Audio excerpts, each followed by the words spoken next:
The next question. Several years ago, both of you voted differently for the resolution in creating the position of Vice President of Diversity and Inclusion, which Ulysses now holds. Will you each please explain your vote and why you voted that way? Stephen, you first this time? Sure, absolutely. So this topic got brought up yesterday. I was in favor of it in principle, not in practice. You know, I do think 100%, look at me, I'm a diverse candidate. I absolutely believe that areas of diversity and inclusion should absolutely be adopted within the Student Assembly. No question. We have one of the most diverse campuses on campus, one of the most, if not the most, diverse Ivy League campus. But in terms of inclusion, I think we have a long way to go. That said, I voted against it because I think that's just throwing in a towel. You're saying, hey, we can't implement diversity and inclusion initiatives throughout the entire assembly. Let's just delegate it to a member. That's giving up. I wouldn't do that. And I believe that diversity and inclusion should be incorporated within each of the 27 undergraduates on campus. It shouldn't be delegated to one person to actually have an impact over. And I also think it sets pretty bad precedent to propose a resolution about creating a position, then assuming that position as well. So I wasn't in favor of diversity and inclusion because I thought it was thrown in the towel. I think we can do better than that as a student assembly. Right. Yeah, I think it's interesting. This debate was actually brought up, or this very topic was brought up when I brought the resolution forward, and that is the one thing I said. I said it's really a shame that we feel that many students, and myself included, felt the need to have this particular link on the Student Assembly. That being said, I do agree. All 27 voting members of the Assembly should be taking into account diversity and inclusion in their resolutions. In theory, that's what would be happening, but in practice, that's not what was happening. And it was very difficult to do that. And we looked at a lot of different options. I looked at a lot of student government models before I simply said, oh, let me go throw it and create this position. But I think we've seen great strides being made once this position was actually put in place.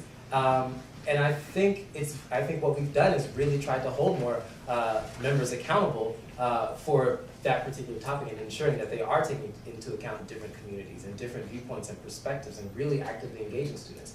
I think it's very interesting, however, when my opponent really discusses diversity and says, look at me, I'm a diverse candidate. Because that really just proves my point about why we needed that position in the first place, because that was the mentality and still is the mentality of a lot of Assembly members right now, is that, look at me, I'm black, I'm diverse. That's what that means. Diversity does not equal minority. It does not mean race. It does not mean black. It means we are acknowledging difference, and we want to move past that conversation of diversity and talk about inclusion and engagement. I want to highlight one thing first. You know, my candidate said, I looked at tons of student government models. I did this, I did that, I did that. There was no leap. Student government is about the students. So where was the actual student input of the other 13,999 students on campus? That's what really concerns me, especially when you want to assume the leadership position of representing all students on campus. I, not we. You know, I mentioned diversity. All right. I bring so many different things to the table besides just my skin color, and you can harp on that all you want, but I agree with him. It's not just about how you look, but it's also about diversity of thought, which is something I want to highlight and what I earnestly think I bring to the table as well. Okay, thank you. Returning to the question earlier about when you brought up the student assembly not having a role in academics as much and the administration, how will you engage the administration to affect change for what students want, and how will your leadership style affect that? Ulysses? Sure. Well, I think for one, just to address specifically the academics, again, we did create a diversity affairs coalition that addresses just that. Students in the academic sphere, and we get more input that way. Now, that is not the end-all, be-all solution to this. I think we need to create much more accessibility to administration than there is now. I don't think as much of us meet enough with administrators, and I don't think that really the executive board as a whole has really communicated a lot of the initiatives of this university and a lot of the meeting, and even the initiatives of the assembly that we have when we interact with administrators to the rest of the assembly. And then in part, and as a result, we have not communicated that effectively to the student body. Even those 25 very loud, passionate people, because they also matter. So what I want to do going forward is really move away from simply that consultation model where we simply find somebody with whom we agree, bring them in, and say, oh, you like this resolution, also let's support it. We want to move away from that. We want to go in and do, my opponent talks about town halls and things like that. Those are great, but have you ever really done that? Have you ever actively taken part in a town hall? Do you know what that looks like? I do. I study city and regional planning. It's what we do. It's by nature, it's what we do.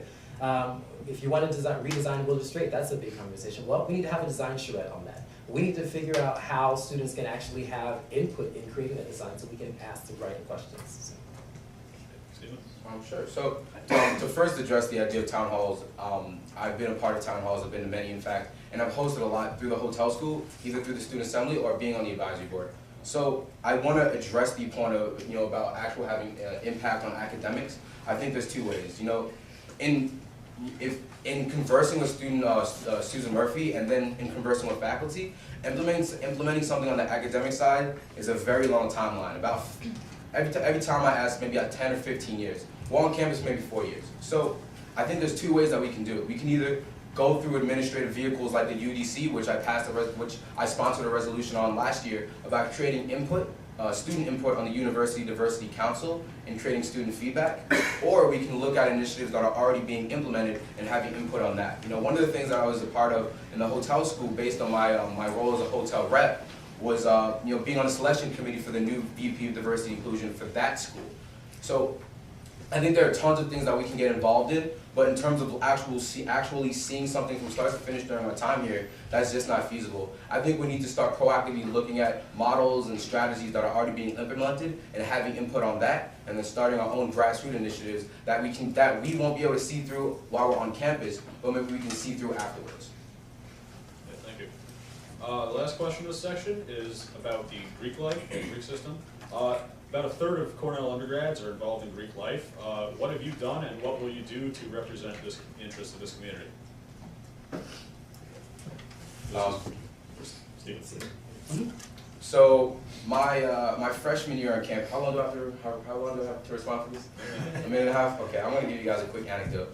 So my freshman year on campus, I pledged a social fraternity. It was a huge step for me. Not many people know this. My entire family is Black Greek. They're a member of the MJLC. So they're actually all Phi Beta Sigma, or they're AKAs. So I played Sigma Chi and I came back to my family and I said, yeah, I'm in Sigma Chi. They said, Sigma what? They totally beyond them. And that experience really solidified my want to be a part of the Greek system and why I wanted to actually be that force that created inclusion and that created change within that system. I'm such a passionate Greek member because I feel like so many people just don't understand what it's all about. It's about brotherhood, and it's not about the fact that many people don't look like you, but it's about the same ideals that you might all share through the common theme of brotherhood. But we're all brothers in this room because we attend Cornell University, and I think that's the same ideal I want to bring. At the end of the day, if we all have a common bond, whether it's Greek or whether that we attend the same school, we can use that as a platform. So in terms of representing the Greek system, I think working on safety initiatives that benefit, the Panhellenic Council, the MJLC, and the IFC is exactly where the Student Assembly can have input on. Right now there's an LGBTQ ambassador resolution that's coming up as well that I'm really excited about, being pushed by our current LGBTQ rep, Dean Iwoka. I think that's the type of impact that student governance can have on it. But I myself, being a Greek person, really can see where I can have that tangible impact and represent that community especially. I agree. I went out for Greek life my sophomore year. And that's like a little known secret, a little known fact. Fun fact, I did go out for Greek life. And for various reasons it didn't work out for me. It didn't work out, and that's fine. Many of my friends still are Greek, and I really do appreciate them, and I respect the work that they do. We can't deny the fact that Greek life is a huge part of this campus, and I would never try to get rid of Greek life.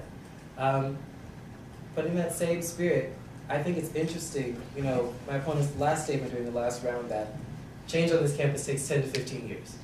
In the academic sphere and then in other realms also. But that's just simply not true. I think anybody who's part of the Greek system right now can attest to the university recognition policy that changed, that appeared to change to a lot of people as what seems like overnight. And what has the Assembly really done to really address that? we really need to better the communication that happens between Greek life, the assembly, and the administration, because the way that particular policy was communicated was just not right. It was unfair to a lot of people, and I think it unfairly targeted the Greek system for a much larger problem that perpetuates itself on this campus.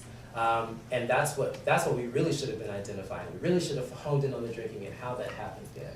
We can't deny the fact that underage drinking is likely going to happen on this campus, but how can we curtail it? A pub was not necessarily the answer.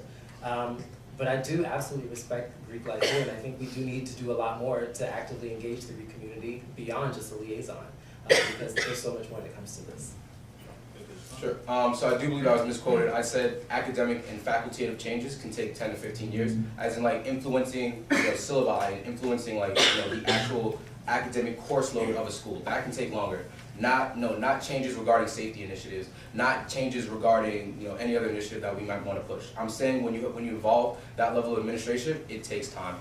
Ulysses talked about communication. I think if we communicated that these changes were taking place, that wouldn't have done anything at all. I think at the end of the day, student government is the liaison between the students and the administration, and it would have been our job to bring Greek students who are going to be adversely impacted, like he said, to the table and voice those concerns. I think we should have been communicating, but we should be representing, which is our job as student assembly. Okay, thank you, gentlemen. Okay, next section.